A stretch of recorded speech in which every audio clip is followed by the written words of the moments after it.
సృష్టి కేసులో పోలీసులు దర్యాప్తును ముమ్మరం చేశారు. ఈ నేపథ్యంలో విషయాలు ఒక్కొక్కటిగా వెలుగులోకి వస్తున్నాయి. ఇప్పటికే ఈ కేసులో ప్రధాన నిందితురాలు డాక్టర్ నమ్రతతో సహా మొత్తం 26 మందిని పోలీసులు అరెస్ట్ చేశారు. అయితే సరోగసీ ముసుగులు ఇప్పటి వరకు నమ్రత సుమారు 50 మంది బాధితుల దగ్గర 20 కోట్లకు పైగా వసూలు చేసినట్లుగా తెలిసింది.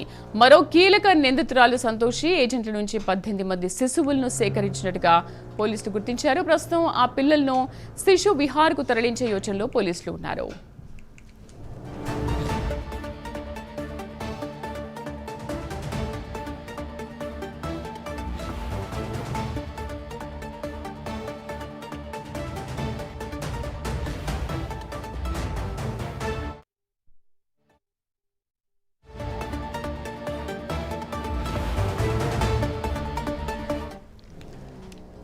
గిరిజన మహిళలను ప్రలోభపెట్టి వారి నుంచి పెద్ద ఎత్తున పిల్లలను విక్రయించినట్టుగా దర్యాప్తులో బయటపడింది. వారి నుంచి 5 లక్షలకు కొనుగోలు చేసి 50 లక్షలకు డాక్టర్ నమ్రత విక్రయించినట్టుగా తెలిసింది.